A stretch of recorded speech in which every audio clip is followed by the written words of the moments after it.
Hello po sa inyong lahat mga ka-crypto. Ako po si Pinoy Crypto Trader at sa video na ito ay atin pong pag-uusapan ang tungkol sa balitang ito kung saan ang sabi dito ay insane prediction sees XRP rallying to $869 to $1,000 citing 39 month cycle window. Ayan, grabe naman po ang prediction na ito.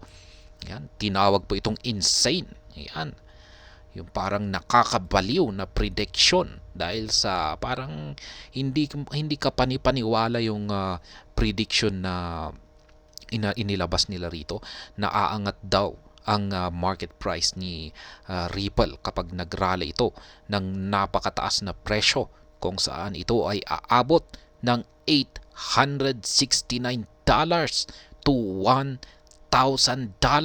Ayan, grabe naman po yan.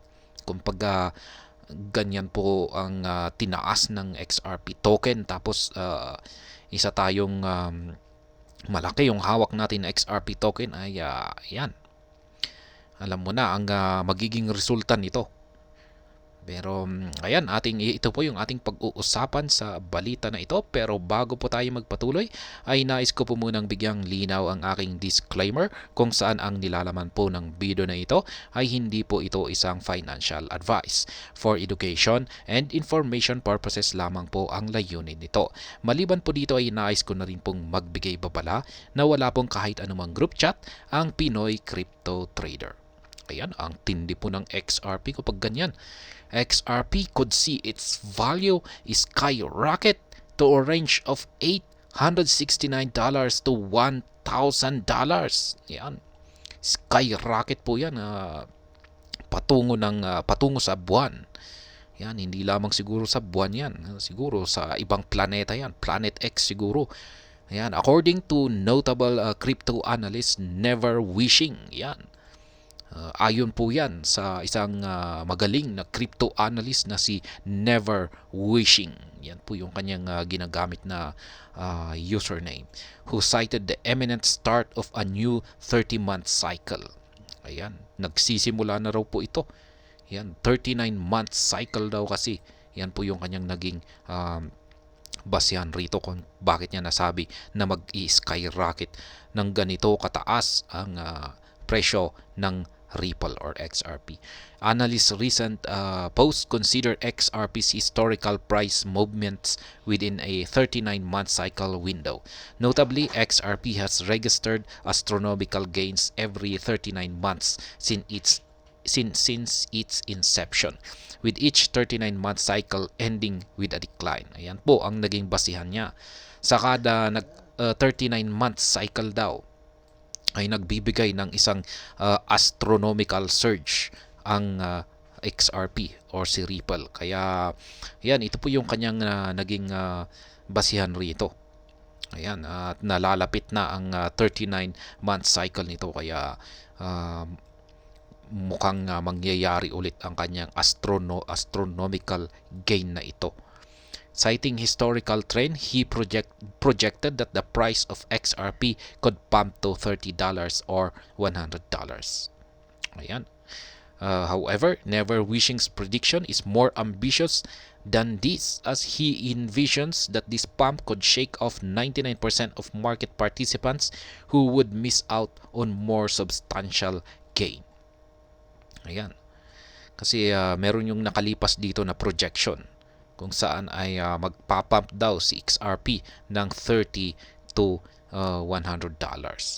Pero ngayon ay si Never Wishing ay yung kanyang prediction ay napaka-ambitious. Yan, dahil higit pa yan dito sa $30 to $100. Ayan, magugulat daw lahat ng mga market participants sa magaganap na ito. Ayan, according to him, once these investors have sold off $30 or $100, the price would consolidate. Nevertheless, following the consolidation, XRP would then skyrocket to the range between $869 and $1,000. Yan po ang sinabi ni Never Wishing. Sabi niya, yan, kapag umakyat daw si Ripple or XRP, Yan, umakyat yung kanyang market price sa $30 or $100, ay marami raw ang mga investors na magbebentahan sa ganitong presyo. Yan, magti-take profit na sila kasi ang akala nila ay ito na siguro yung all-time high. Ito na yung pinakamataas na presyo na pwedeng akyatin ni XRP. Maaring ito ay babagsak. Kaya dito na sila magbebenta, magti-take profit, ibebenta na nila lahat ng kanilang mga XRP holdings dito. Yan, ayon po yan kay Never Wishing. Yan po ang gagawin ng karamihan. Kaya yan kasi kapag na-reach down nito, na-reach down ni XRP ang ganitong presyo, ay magko-consolidate muna siya. Ibig sabihin ng consolidate ay medyo magsa-sideways siya, maglalaro, or medyo mabagal yung magiging galaw nito. Ayan, at saka medyo matagal-tagal yung kanyang galaw na parang walang nangyayari. Yan po. Tapos, sa hindi inaasahan ay biglang mag-i-skyrocket daw si XRP. Yan. Biglang tatalon or biglang lilipad ng napakabilis na parang si Superman. At ito ay aakyat sa ganitong presyo, $869 hanggang $1,000. Yan, ganyan po katindi yung prediction ni Never Wishing. Yan, ang sa akin naman dito ay nasa crypto po tayo, mundo ng cryptocurrency, at posible pong mangyari talaga ang mga bagay na hindi natin akalain na mangyari. Kaya yan, posible pong mangyari ito.